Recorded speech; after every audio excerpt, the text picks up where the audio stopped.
A very warm welcome to EPG Pathshala, and I'm Swati Banerjee, Associate Professor at the School of Social Work at Tata Institute of Social Sciences in Mumbai. And today we'll be discussing the module on gender and social entrepreneurship within the paper on gender and social work. Social entrepreneurship, that's new terminology, evolving terminology, and a big catchword, a big jargon at present. So how do we understand social entrepreneurship as a new development pathway and try to understand the gender constructs within that will be an initial attempt in this discussion. Simultaneously, we'll also try to look at the various literature that exists within social entrepreneurship and draw out the key debates, the key concepts, and some key reflections. We'll also try and look the characteristics and challenges that social entrepreneurs face within the context of building social entrepreneurship. And then we'll look at a little bit into the trajectory of social entrepreneurship in India as an emerging field, the kind of innovations, the kind of organizations that is there in this field, and also the structural inequities and the factors which determine women's entrepreneurial initiatives. Is there a difference? Does women's disadvantage also weave into this field and disadvantages them? Social entrepreneurship will also try to understand social entrepreneurship at the intersection of several disciplines and within mainstream developmental processes and a capitalist market.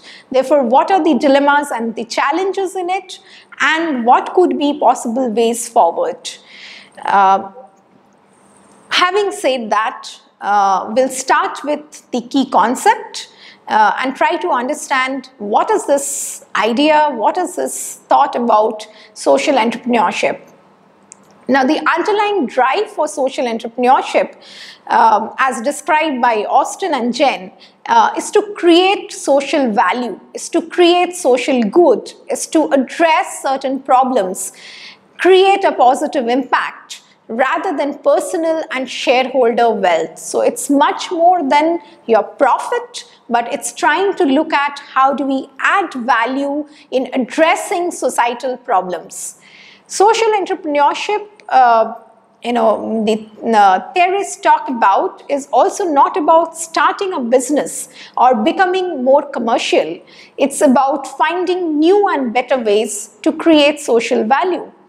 However, we often see that a lot of us would identify the gaps that exist and create poor and rural people as our consumers, and in the process we become great entrepreneurs. But what happens to people? What happens to their problems?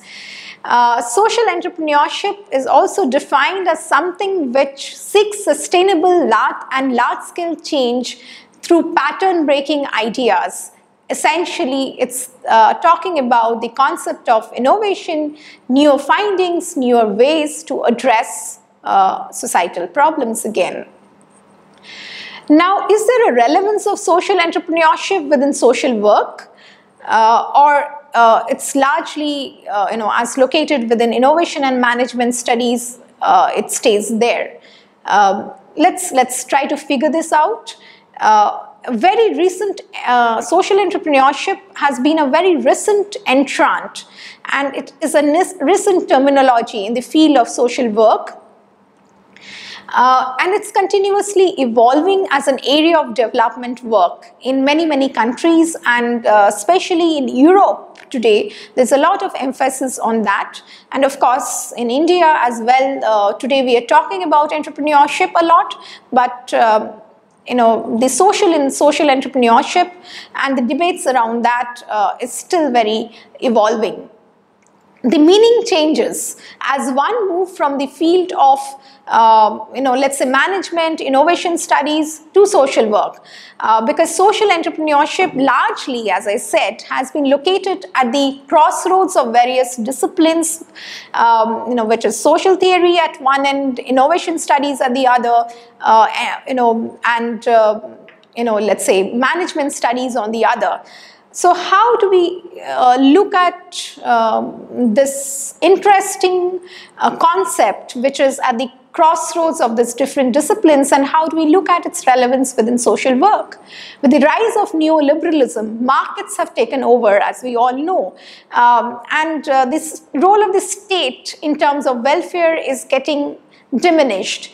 So this shift in the welfare context towards a more market-oriented approach also calls for some amount of intervention here, and perhaps social entrepreneurship could be a way out. So that it doesn't get subsumed under the larger umbrella of a neoliberal approach, or just within certain confines of certain academic disciplines. Understanding social entrepreneurship will also complement our in-depth understanding of the socio-economic and grassroots realities to address critical development problems. So it could be therefore seen as a pathway or as an approach or as a strategy in social work, which will help us to look for solutions for some of the larger social problems. Now, how do we reclaim the social and gender social entrepreneurship? Because often we realize that though we are calling it social entrepreneurship, but it largely goes within the ambit of entrepreneurship, and the social is neglected. The business ideas takes precedence over, let's say, addressing the structural inequities. Can social entrepreneurship alone solve all the problems? Perhaps no. And there are many disparities in our society which calls for multiple approaches, and gender disparity is one of it. Social entrepreneurship can't and must not be looked in isolation to gender, especially while working with women and communities in general. And very important to build, enhance and alter the mainstream understanding of social entrepreneurship is to redefine this social within a gendered context. There are various literature in social entrepreneurship, again coming from different disciplines. Scanning through this literature, some of the key reflections that emerge include it talks about the origin of social entrepreneurship, the word, how has it evolved. So entrepreneur in French word means someone who undertakes a project or an activity. The Irish economist Richard was the first person to coin the term, and he describes entrepreneurs as undertakers engaged in market exchange at their own risk. So risk becomes a very underlying concept in social entrepreneurship and in entrepreneurship. Commercial enterprise is for making profit, whereas social enterprise is conceptualized as something which will add social value. So that's the basic difference. The motivations, therefore, are also very different. The Ashoka movement, for example, gave a new meaning to the field of social entrepreneurship. This was founded as a non-profit organization which identifies and invests in social entrepreneurs to achieve maximum social impact. It must be noted here that Ashoka as a platform recognizes entrepreneurs as change makers, irrespective of the market demands, and I think that's a very important landmark. Some of the definitions which emerges from the literature here, includes one, social enterprise is often described as two little words, but having a very large societal, or having the potential of very large societal impact. Robert and Woods defines it as construction, evaluation and pursuit of opportunities for transformative change, which essentially is carried out by visionary who is passionately dedicated to the understanding and change of individuals and communities. Harding defines social entrepreneurship as any attempt at new social enterprise activity or new social enterprise creation, such as, for example, employment, self-employment, expansion of an existing social enterprise, a team of individuals or established social enterprise, working with marginalized communities with social goals, improving their life, etc. Gardner defines social entrepreneurs as individuals who approach social problems with entrepreneurial spirit and business acumen. So what largely emerges from the literature is that the social entrepreneur or the individual social entrepreneur is quite privileged amongst all of these different definitions. But when we look at the context and the realities of developing countries like India and the kind of inequities that exist, it's often important to understand how do we build collective social entrepreneurship at the grassroots level, and that forms an important understanding when we look at social entrepreneurship within the literature or within the discourse of social work. So some of the key perspectives that emerges from here is that a key understanding is the creation of social value, which is present in all the definitions in terms of access to resources, livelihood promotion, improvement of institutional capacity, emancipation, social justice, etc. Innovations form another important component, social innovation in particular, which talks about, again, a new development approach and pathway to solve some of the existing and the more complex problems. And it talks about addressing immediate social problems, like, for example, water shortage. It talks about addressing larger societal problems like illiteracy, poverty. It also talks about changing the innovation context, which is about changing, for example, the patriarchal context and many such inequities. Another important dimension would be working in collaboration and co-production, creating co-participatory arenas with people. So here it's the change is brought about along with people, and the process is considered to be equally important as the outcome. That often implies also, social entrepreneurship also often implies an economic component vis-a-vis entrepreneurs, stakeholders, community, or livelihoods. Characteristics of social entrepreneurs. Like I've said, that most of the social entrepreneurship definitions and ideas often privilege the social entrepreneurs. That at one end creates them as demigods and puts them in pedestals as somebody doing great work for the upliftment of many people. But simultaneously, it also creates some challenges. And also, there are various characteristics and opportunities that comes their way. So, what is problem for commercial is considered to be an opportunity for social entrepreneurs. Social entrepreneurs see how they can provide a service or fulfill a need in collaborative and innovative ways. Social entrepreneurs are also supposed to have a balanced combination of business management skills and personality traits.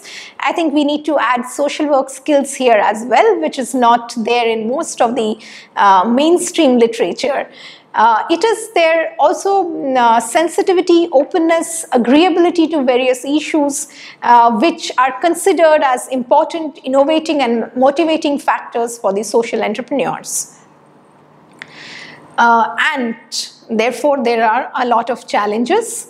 Some of the challenges within the Indian context would include funding, getting investors. Challenges for social entrepreneurs is that social impact is a very slow process. and thus getting investors becomes difficult. Even the deals and negotiations which they make in the market are challenging because it's very tough to get seed investors for the projects. Also, often we see that investment is difficult if there is a real change happening at the grassroots, because let's say we look at women working on garments. So, maybe there is a lot of demand at the market and the demand is generated, but would women be able to cater to that kind of demand and would be able to supply the products? How do we look at, for example, some of the problems that women be facing on a day-to-day basis, because of which they are not able to produce? And all this finally links to the market, links to finance, etc. Acquiring and retaining human resources, that's a major concern at the moment. Scaling is another big dilemma which social entrepreneurs face, both because finances are involved and the ways to scale it. Scaling is not easy because, as we know, the societal context is very different in different places, and often just scaling up doesn't work. Both in terms of horizontal scaling and vertical scaling. Social entrepreneurship in India, how do we understand this as an emerging field? In India, we see that though social innovation has been happening from a long time, but terms like social innovation, terms like social entrepreneurship are comparatively newer terms. We also have in India what is called jugaad innovation. Essentially, it's about survival mechanisms that people develop for their immediate survival needs. So that's considered to be a historical root in terms of social innovation and social enterprise in India. We have a lot of organizations in India. For example, Seva is considered to be a very important example of social enterprise, which was founded in the 1970s, which organized trade unions of the poor, self-employed women in order to ensure their rights and to empower them. And then there are organizations like Amul, Lijjat, Barefoot College, and many such organizations trying to look at people's lives, livelihoods, and an improvement in their quality of life. Another example would be a very interesting example. I thought I need to share this with you. It's an organization or a social enterprise called Dignity and Design. It's an enterprise of liberated women manual scavengers, or women manuals, or liberated women manual scavengers who were earlier engaged in this profession of manual scavenging, which is considered to be one of the most inhuman profession. So they have now come together to start this craft-based enterprise where they're preparing different garments. Now let me take you through the trajectory of this enterprise and to help you discover for yourself where does social fits in, where does gender fits in into this understanding. Like I said, if you look at the first picture, that's a picture where women were engaged in manual scavenging, one of the most inhuman profession, but an organization called Jansahas in Madhya Pradesh, they tried to collectivize and try to liberate them. But after liberation, they realized about 4.5 years back that they have been able to liberate for about more than 18,000 women or 18,000 people, and about 90% of them were women. Now they had this other question of what to do with this women who were liberated. And that is when they started this social enterprise, and they started to organize women, build their capacity, and started this community-based collective enterprise, which finally led to dignified livelihoods for these women. And there is a slogan which is in Hindi, and I read it out for you, which says, "Mahilaon ne thana hai, maila nahi uthana hai."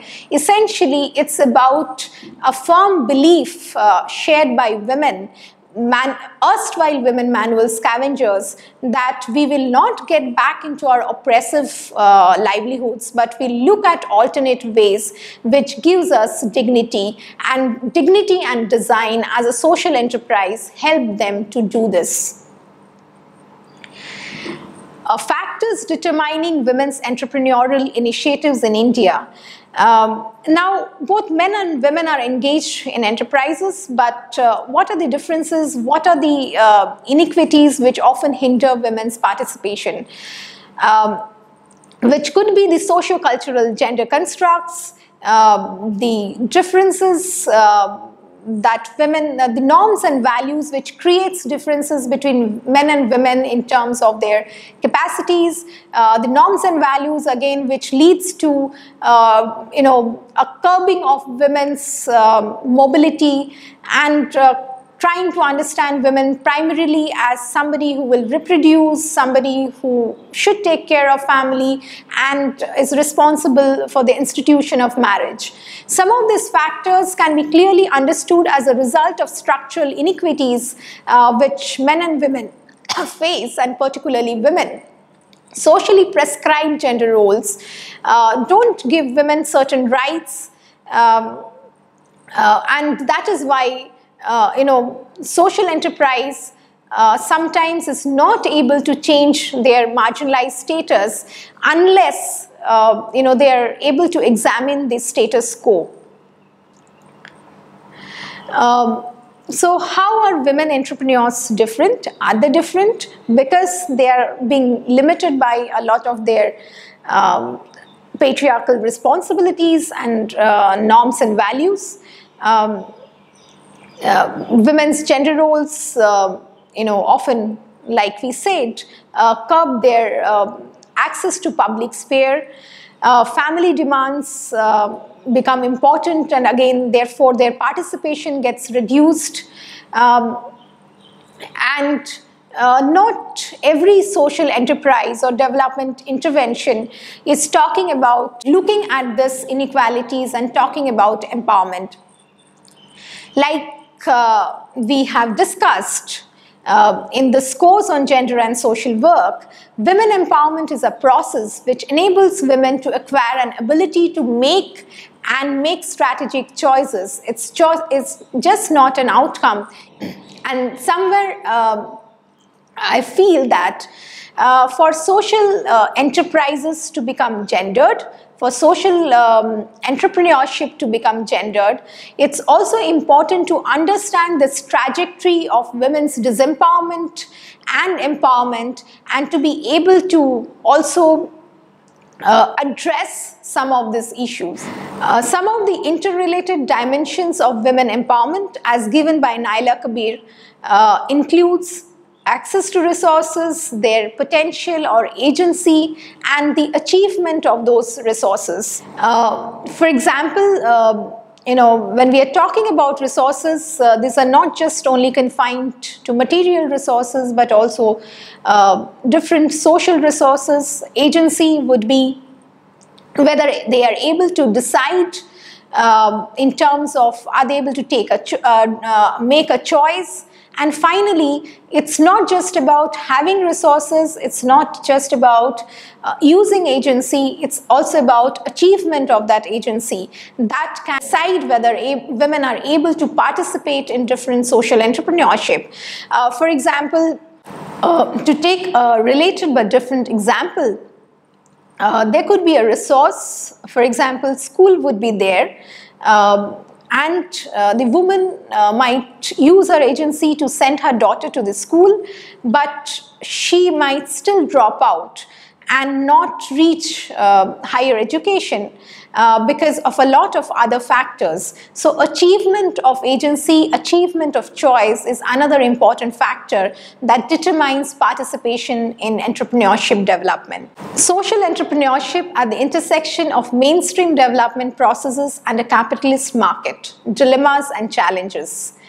As the world goes the capitalist way, markets have taken over the role of the state and have influenced the state policies in a big way throughout the world.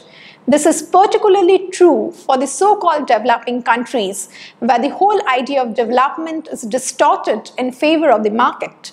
Deconstructing development in such a case becomes very important, and it's important to question if it's development or neoliberalism in disguise. And social enterprise, is it following the neoliberalist pathway?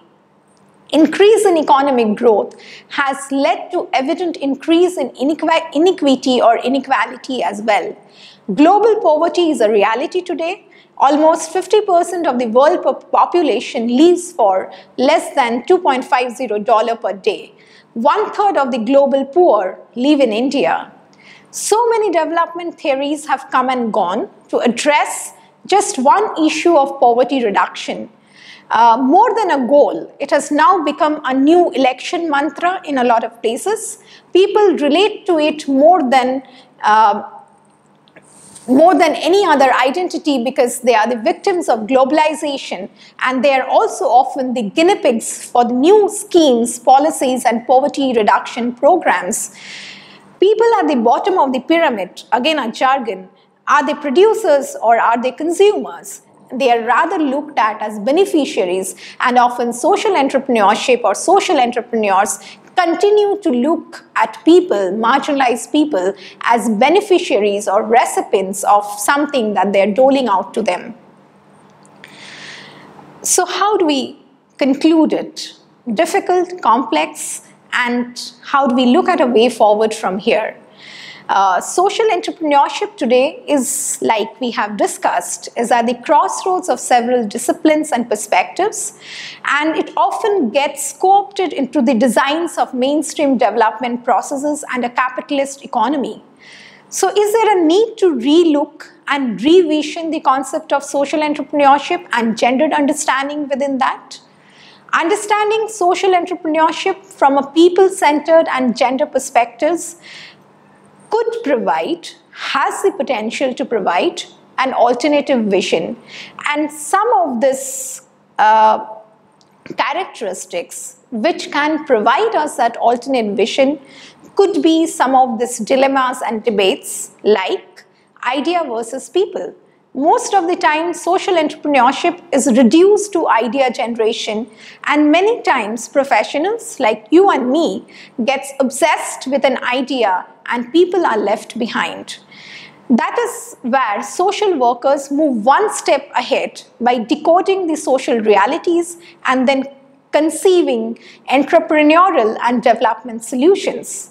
Human-centric solutions or people-centric solutions are at the heart of social entrepreneurship, and social impact can be assessed by people-centricism. Most importantly, gendering social entrepreneurship is also about recognizing diversity and understanding processes of inclusion. Most social entrepreneurs work with a gender-blind approach, and there is a need to create gender-sensitive organizations for gender transformatory potential of social entrepreneurship. Dignity and design as a social entrepreneurship idea could be an example in this direction. There is a need for gendering the other actors and policymakers as well. Finally, social entrepreneurship is all about considering people as active partners in the process of development. It's not just a tool, it needs to be seen as a pathway, and people-centricism, I'm repeating that again, is the core of it. And social entrepreneurship doesn't always have to relate to an economic activity. It's an approach to solve problems, and that may or may not be market-oriented. Social entrepreneurship must be carefully defined by keeping it people-centric, and I think that's the core of social entrepreneurship in social work and in gendered understanding. And to deepen your understanding, there are many references which you can look at, and some of it would be work by Gardner, work by Gupta, the effect of gender on women-led small enterprises, and then there are some work work on social innovation, again, which is very important and connected. Finally, I leave you with this thought that social entrepreneurship has the potential to bridge the gap between the current situation and future aspiration. It's up to us to see how do we do it, how do we create this newer pathway. Thank you so much.